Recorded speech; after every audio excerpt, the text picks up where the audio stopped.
अस्सलाम वालेकुम। आज की स्केचिंग की क्लास बहुत ज़्यादा इम्पोर्टेंट होने वाली है क्योंकि इसमें मैं आपको बेसिक्स बताऊंगी कि आप जो है किस तरह से अगर कोई भी चीज़ ड्रॉ करते हो, फॉर एग्ज़ाम्पल अगर स्टिल लाइफ ड्रॉ करते हो तो उसमें आपको किन चीज़ों का ख्याल रखना चाहिए जिसकी वजह से आपकी जो ड्राइंग है या आपकी जो स्केचिंग है वो कंप्लीट लुक दे।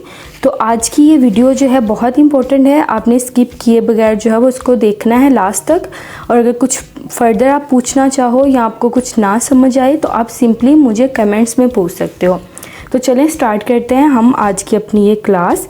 सबसे पहले अगर मैं आपको बताऊं, ये आपको स्क्रीन पर नज़र आ रहा होगा अपने सामने, ये एक स्टिल लाइफ की ड्राइंग है। ये ड्राइंग हमने मेजरमेंट के साथ और जो है बॉक्सेस के थ्रू की थी। अगर आप वो देखना चाहते हो कि आप एग्जैक्टली जो है मेजर करके चीज़ों को किस तरह से ड्रॉ कर सकते हो तो आप वो वीडियो भी देख सकते हो। अभी स्टार्ट करते हैं हम आज की वीडियो। तो आज की क्लास में देखो आपके सामने ये एक स्टिल लाइफ ऑब्जेक्ट पड़ा हुआ है, आपने इसकी ड्राइंग कर लिया। अगर हम इस स्टिल लाइफ को एज इट इज़ छोड़ दें तो क्या ये कंप्लीट लुक दे रही है? बिल्कुल भी नहीं, ये बिल्कुल भी कंप्लीट लुक नहीं दे रही। तो आपने जब तक आप अपनी जो भी स्टिल लाइफ है या जो भी ड्राइंग कर रहे हो उसको आप कंप्लीटली नहीं बनाओगे तो वो कभी भी कंप्लीट लुक नहीं देगी। तो हम इसको कंप्लीट कैसे बना सकते हैं? सबसे पहले आप कुछ भी ड्रॉ करते हो, कोई भी चीज़ आप बनाते हो, ठीक है, वो कोई बॉटल हो सकती है, कोई लैंडस्केप हो सकता है, कोई पोर्ट्रेट हो सकता है, कोई पेंटिंग, स्केच, ए टू जी कुछ भी आप लगा लो कि हो आपके सामने, तो आपने उसको अच्छे से पहले ऑब्ज़र्व करना है। ठीक है, आप 1-2 मिनट के लिए उसको देखो, उसको ऑब्ज़र्व करो, देखो कि वो किस शेप में है। ठीक है, तब जब तक आप समझोगे नहीं आप उस चीज़ को कभी भी अच्छे से ड्रॉ नहीं कर सकोगे। तो पहला क्या स्टेप है हमारा कि आपने समझना है कि आप जो है कुछ भी ड्रॉ कर रहे हो तो आप वो चीज़ किस तरह से जो है अपने पेपर के ऊपर उतारोगे। तो सिंपली उसके लिए क्या ज़रूरी है? आपकी ऑब्ज़र्वेशन। तो पहला स्टेप हमारा ये है। अब सेकंड स्टेप अगर मैं आपको बताऊं तो सेकंड स्टेप ये है हमारा कि आप जो भी चीज़ बनाना चाहो आपने उसकी कंपोजिशन माइंड में रखनी है। ठीक है, कंपोजिशन अब आप अपने माइंड में किस तरह से रख सकते हो? फॉर एग्ज़ाम्पल मैं आपको एक एग्ज़ाम्पल देती हूँ। जैसे कि आप जो है देखो आपके जो हमने ये ड्राइंग की है, ठीक है, आपके सामने है कि हमने एक बॉटल बनाई, एक ग्लास बनाया और एक छोटी बॉटल साथ में बनाई है। तो यहाँ पर क्या था, मैं एक अकेली बॉटल भी बना सकती थी, ठीक है, लेकिन मैंने अकेली बॉटल क्यों नहीं ड्रॉ की? इसीलिए ड्रॉ नहीं की क्योंकि मुझे ये पता था कि ये मेरे पास एक पेपर मौजूद है, इस पेपर के ऊपर अगर मैं सिंपली एक बॉटल ड्रॉ करके छोड़ दूंगी तो वो क्या लगेगा कि एक अकेली बॉटल जो है पड़ी हुई है, उसकी कोई भी कंपोजिशन नहीं लगेगी। तो सिंपली आपका देखो सेकंड स्टेप ये है कि आपने अपने माइंड में सोचना है कि अच्छा ये आपके पास एक बॉटल है या एक आपके पास एप्पल है, तो आपके पास अगर एक एप्पल मौजूद है तो इसके साथ आप कौन सा फ्रूट ऐड कर सकते हो जिसके थ्रू आपके कंपोजिशन लुक में अच्छी लगे, दिखने में अच्छी लगे, दिखने में कंप्लीट लुक दे। ठीक है, तो ये आपने इस चीज़ का भी माइंड में रखना है। और सेकेंडली कंपोजिशन देखो आपको ये तो आपने सोचना ही है कि किस तरह से कौन सी चीज़ें जो है वो बेहतर तरीके से आप बना सकते हो। ये भी आपने साथ में ध्यान रखना है। एक सेकेंड चीज़ कि ये भी आपने ध्यान रखना है कि आप जिस जगह पे वो बना रहे हो, देखो मेरे पास इतना सा पेपर मौजूद है, ठीक है, ये स्केचबुक का पेज है, आपके पास कोई भी सरफेस हो सकता है, वो सरफेस जो है आप लगा लो इतना सा हो सकता है, इतना हो सकता है, फुल वॉल की जगह हो सकती है आपके पास कोई 5 फीट का कैनवस हो सकता है, आपके पास कोई बहुत ही छोटा जो है जस्ट आप लगा लो 5 इंचज़ की स्पेस हो सकती है। तो आपने ये अपने माइंड में पहले एक रफ स्केच करना है कि आपके पास इतनी सी जगह हमारे पास अवेलेबल है, तो इतनी सी जगह में हम अपनी जो भी ड्राइंग है या पेंटिंग है उसको किस तरह से पेज के ऊपर उतारें, किस तरह से बनाएं कि वो उसकी कंपोजिशन जो है वो अच्छी लगे। ठीक है, डेफिनेटली आपको ये समझ आ गई होगी कि मैं आपको क्या समझाना चाह रही हूँ। अगर फिर भी आपके माइंड में कुछ भी क्वेश्चंस हैं तो आप मुझसे पूछ सकते हो। अब चलते हैं थर्ड जो है हमारी टॉपिक की तरफ। थर्ड देखो, सबसे आपने इम्पॉर्टेंट क्या है कि अपनी ड्राइंग देखो, हमने जैसे कि एक रफली स्केच हमारे सामने पड़ा हुआ है, ठीक है। अगर हमारे पास ये रफली स्केच पड़ा हुआ है तो फर्दर हम आगे उसको कंटिन्यू करेंगे और इसको बेहतर बनाने की ट्राई करेंगे। तो आपने भी क्या करना है, रफली एक स्केच अपना रेडी कर लेना है जो भी आप बनाना चाह रहे होगे। उसके बाद उसको आप नीट करते रहो तो वो फिर अलग बात है। जैसे देखो आप कि मैंने इसमें रेज़र यूज़ नहीं की थी, ठीक है, तो मैंने उसकी रफ़ लाइन्स ही मेरे सामने नज़र आ रही हैं। तो मैंने क्या किया, पहले रफ़ स्केच बनाया इसका, उसके बाद उसको आप नीट करना चाहो जितना आप कर सकते हो। उसके बाद देखो नेक्स्ट स्टेप हमारा आ जाता है शेडिंग, ठीक है। तो मैं आपको थोड़ा करके भी साथ दिखाती रहती हूँ ताकि आपको जो है समझने में आसानी हो। जैसे फॉर एग्ज़ाम्पल आप देखो कि मैं इसमें अभी कोई भी रैंडम जो है वो शेडिंग कर सकती हूँ। अच्छा, शेडिंग अगर किसी को नहीं आती और वो फर्स्ट टाइम कोई ये वीडियो देख रहा है तो शेडिंग का मैं आपको बताती चलूँ कि मैंने शेडिंग के काफ़ी ज़्यादा स्टाइल्स जो हैं ऑलरेडी बताए हुए हैं। आप उनको जाके देख सकते हो, उसमें से अपना एक स्टाइल जो है वो पिक कर सकते हो। अब मैं फॉर एग्ज़ाम्पल के रफली कुछ शेडिंग करके आपको बता देती हूँ जल्दी से, ताकि हमारा टाइम वेस्ट ना हो। तो देखिए कि मैं यहाँ पर जो है आप लगा लो कि कुछ इस तरह से मैं शेडिंग कर रही हूँ। अब मैं शेडिंग के साथ आपको बता दूं, देखो शेडिंग के भी जो है ना वो अपनी एक डिमांड होती है कि आप शेडिंग का क्या मतलब है। देखो शेडिंग का मतलब आपको अगर एक बॉक्स मिला हुआ है या मुझे ये बॉटल मिली हुई है, मैं बॉटल को पूरा का पूरा फिल कर दूं पेंसिल के साथ, तो क्या वो शेडिंग होगी? नहीं, बिल्कुल नहीं। अब शेडिंग की भी अपनी टून्स होती हैं जो मैं ऑलरेडी आपको बता चुकी हूँ। अब शेडिंग की टून्स में देखो, मैं सबसे पहले आपको बताऊँ, शेडिंग की टून में सबसे पहले आपने ये देखना होता है कि कोई भी आपके पास आपका जो ऑब्जेक्ट पड़ा हुआ है या कोई भी चीज़ जो आप ड्रॉ कर रहे हो ना, उसके ऊपर लाइट एंड डार्क का कॉम्बिनेशन आपको बरकरार रखना बहुत ज़रूरी है, ठीक है। अब हमें कैसे पता चले कि अच्छा यार लाइट एंड डार्क जो है वो कहाँ पर है, ये क्या चीज़ है। अब देखो ये सामने एक कटर मेरे पास पड़ा हुआ है ना, अब आप देखो मेरी लाइट जो है वो यहाँ पर लेफ़्ट साइड से आ रही है, तो ये लाइट यहाँ पर शो कर रहा है मुझे, ठीक है। ये देखो कटर के ऊपर लाइट शो हो रही है। और क्या इसकी डार्क साइड कहाँ पर है? नीचे की तरफ इसकी डार्क साइड है, जहाँ पर जो है लाइट कम पड़ रही है। तो ये क्या हुआ, देखो जहाँ पर लाइट ज़्यादा पड़ रही है वहाँ पर आपका लाइट वाला एरिया आएगा, जहाँ पर लाइट कम है और डार्क सा कुछ अंधेरा टाइप है तो सिंपली वहाँ पर आपकी डार्क साइड आएगी। तो ये जो है सिंपली आप अपने माइंड में रख सकते हो कि जिस साइड से ना आपकी लाइट आ रही है ना वहाँ पर आपका लाइट शेड आने हैं, जहाँ पर आपकी लाइट कम है, डार्क अंधेरा सा है, वहाँ पर आपके डार्क्स आने हैं। सिंपली ये भी क्लियर हो गया। अब नेक्स्ट देखो मैं आपको शेडो के बारे में बताऊं, ठीक है, कास्ट शेडो के बारे में। अब कास्ट शेडो क्या होता है एक्चुअल में? अच्छा, कास्ट शेडो देखो, दुनिया की कोई भी चीज़ जो है वो कोई भी चीज़ ऐसी दुनिया में नहीं है जिसका अपना एक साया ना हो, मतलब कि अपना एक शेडो ना हो, ठीक है। तो अब फॉर एग्ज़ाम्पल मैं ये कटर रख रही हूँ अगेन, देखो आप इसका नीचे शेडो पड़ रहा है। अब मैंने क्या किया, एक रेज़र रखी है, इसको उठा लेते हैं, ये देखो इसका शेडो पड़ रहा है। ये पेंसिल रख दिया मैंने, देखो पेंसिल का शेडो पड़ रहा है। तो आप दुनिया की कोई भी चीज़ ले लो, तो कोई भी चीज़ ऐसी नहीं है जो आपके साए के बगैर हो। इवन आपका खुद का भी साया होता है, ठीक है, आपका खुद का भी शेडो होता है। जब आप देखते हो, आप चल रहे हो तो आपका शेडो साथ साथ जो है वो मूव कर रहा होता है। तो आपने जो भी चीज़ ड्रॉ करनी है बस ये माइंड में रख लो कि दुनिया की कोई चीज़ भाई ऐसी नहीं है जिसका शेडो नहीं है, तो हमने भी शेडो बनाना ही बनाना है, कंपल्सरी चीज़ है, ठीक है। अब देखो शेडो हमें कैसे पता चले कि शेडो कहाँ पर बनना है, ठीक है, ये भी एक क्वेश्चन है कि शेडो भाई बनना किधर है। अब शेडो के भी सिंपली एक ही रूल है कि जिस साइड से आपकी लाइट पड़ रही है ना उसके ऑपोजिट साइड पे आपका शेडो जाएगा। फॉर एग्जांपल मतलब सिंपली देखो कि अगर यहाँ से मेरी लाइट पड़ रही है ना तो ये लाइट साइड होगी, ये डार्क साइड होगी, तो इट मीन्स कि यहाँ से लाइट पड़ रही है तो मेरा शेडो क्या होगा, मेरा शेडो इस साइड पे आएगा, ठीक है।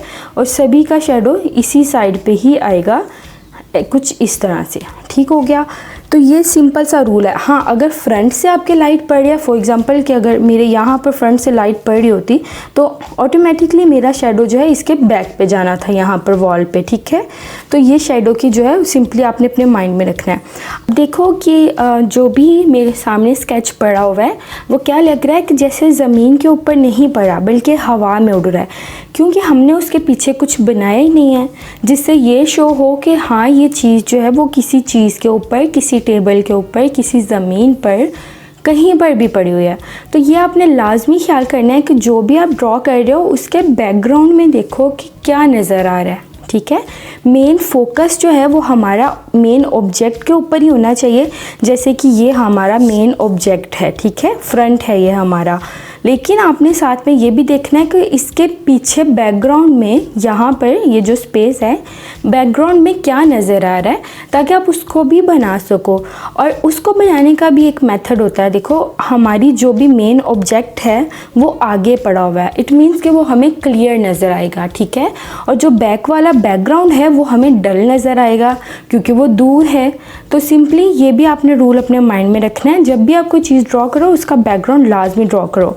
जैसे फॉर एग्ज़ाम्पल कि ये हमारे पास स्केच है, तो मैं यहाँ पर सिंपली एक लाइन अगर यहाँ पर लगा दूँ, ठीक है, और अगर मैं ये एक लाइन यहाँ पर लगा के, तो उसको मैं क्या कर रही हूँ, देखो मैंने सिंपली कुछ इस तरह से इसको कर दिया है। तो वो क्या लग रहा है, अब ऐसा लग रहा है जैसे किसी वॉल के आगे पड़ा हुआ है। तो मैंने किया क्या है, कुछ भी नहीं किया, मैंने जस्ट एक लाइन लगा दिया ना, तो हमारा बैकग्राउंड शो हो गया। तो आपने भी इसी तरह से करना है। और जब शेडिंग की बारी आनी है तो डेफिनेटली आपने जो शेडिंग अपनी स्टिल लाइफ में करनी है वही शेडिंग आपने थोड़ा सा उसका इफ़ेक्ट अपने बैकग्राउंड में देना है। और बैकग्राउंड के साथ साथ मैं आपको ये भी बताती चलूँ कि आपने अपने फ्रंट ग्राउंड पे भी वर्क करना है। जैसे ये हमारा फ्रंट ग्राउंड है, क्योंकि आपको ये फ्रंट से नज़र आ रहा है। फिर जो स्टिल लाइफ है वो हमारा फोरग्राउंड है, क्योंकि ये मिडल में आपको नज़र आ रहा है। और जो लास्ट पे है वो बैकग्राउंड है, लाइक कि वो पर्सपेक्टिव है आपका, कि आपको जो है पीछे क्या उसके नज़र आ रहा है। तो ये भी इसकी आपने बिल्कुल जो है वो ध्यान रखना है। तो ये कुछ बातें थी जो मेरा बहुत ज़रूरी था आपको बताना। मैंने करने से पहले आपको बताना बहुत ज़रूरी था। अभी मैं जल्दी से अगर आपको करके दिखा दूँ कुछ, देखो जैसे यहाँ पर जो है ये डार्क साइड थी हमारी, तो मैं क्या कर रही हूँ, मैंने यहाँ पर थोड़ा सा डार्क के साथ शेडिंग कर रही हूँ।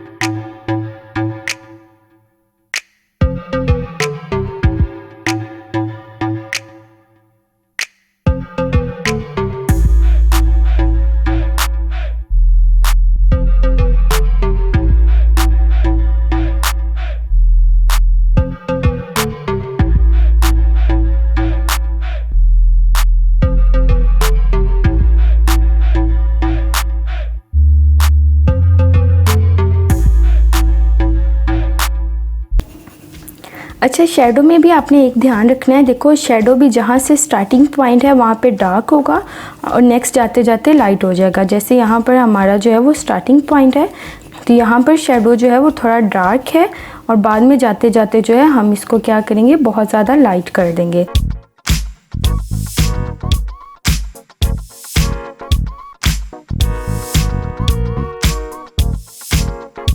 ये देखो जैसे कि मैंने अभी बैकग्राउंड की जो लाइन है उसको मैंने लगाया है, तो आपने ये भी ध्यान रखना है कि आपके पैचेस नहीं नज़र आने चाहिए, ठीक है। आपके पैचेस बिल्कुल भी नहीं नज़र आने चाहिए। अब जब भी शेडिंग करो तो इस बात का भी ध्यान रखो। और यहाँ पर भी देखो जहाँ पर हमारी लाइन है वहाँ से डार्क करेंगे और बाद में नीचे आते आते हम इसको थोड़ा सा रैंडमली बस इस तरह से कुछ शेड कर देंगे।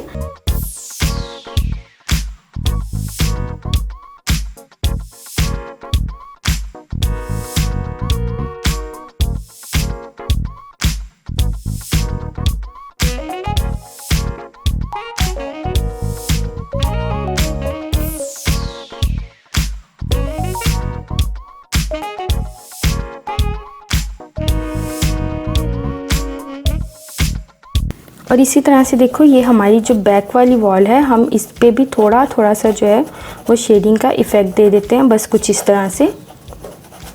अच्छा, ये वीडियो आपको मुझे बनाने का क्या मकसद है, मैं आपको ये बना के क्यों दिखा रही हूँ।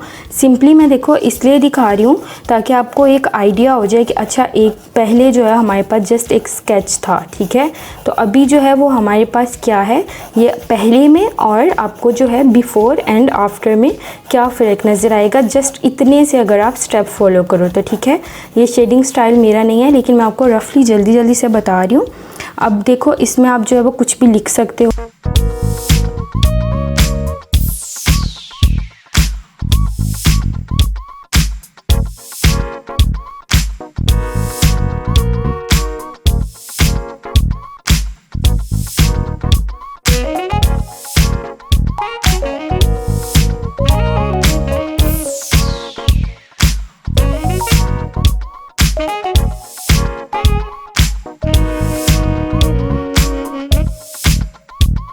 ठीक है, आप कुछ इस तरह से देखो बना सकते हो। बाद में देखो ये ब्लेंडिंग स्टैम्प है, तो मैं इसके साथ क्या कर रही हूँ, जल्दी जल्दी से मैं इसको थोड़ा सा जो है बस मर्ज कर रही हूँ ताकि एक फ़ाइनल आपको लुक पता चल जाए कि देखो हमने ये सिर्फ 5 मिनट के अंदर बनाया है।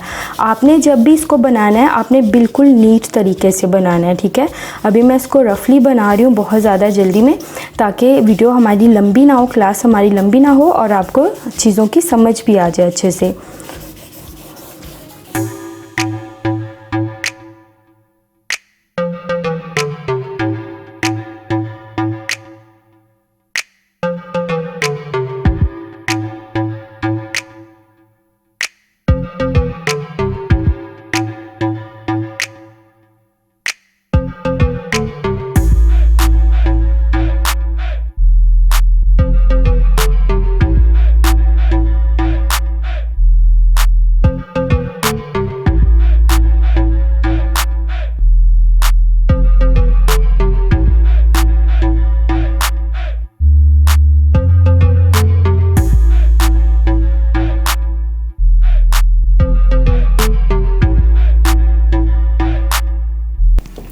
देखो कुछ इस तरह से, तो ये कितना इजी वे था और हमने कितनी जल्दी जो है एक स्केच बना लिया है स्टिल लाइफ का।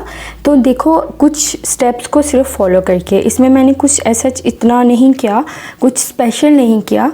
आप वही स्केच था पड़ा हुआ, मैंने सिंपली एक रफ़ जो है बहुत ही ज़्यादा रफ़ जो है शेडिंग स्टाइल से उसको इस तरह से क्रिएट कर लिया है, ठीक है। तो अब देखो वो कितना जो है वो अच्छा, तो अब देखो कि वो कितना अच्छा दिख रहा है।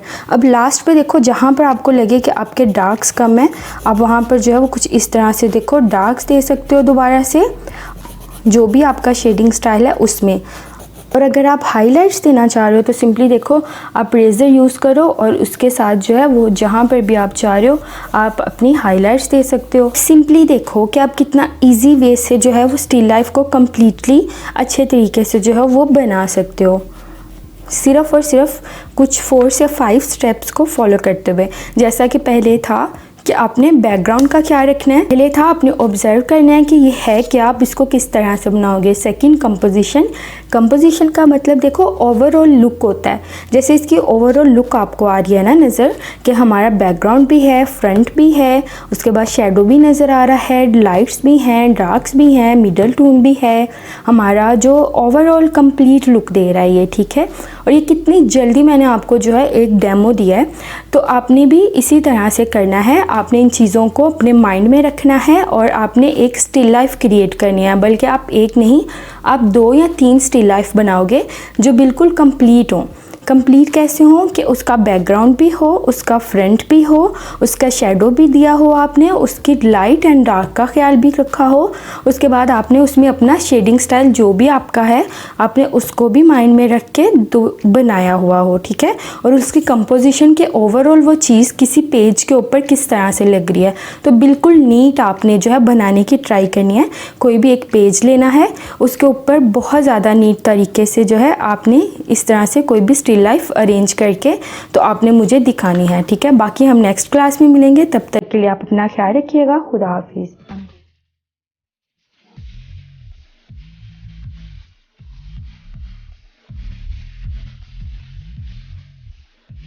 Audio Jungle.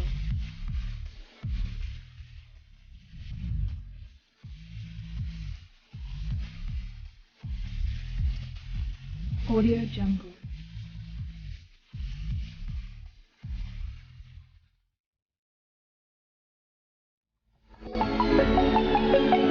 Audio Jungle. Make it drop.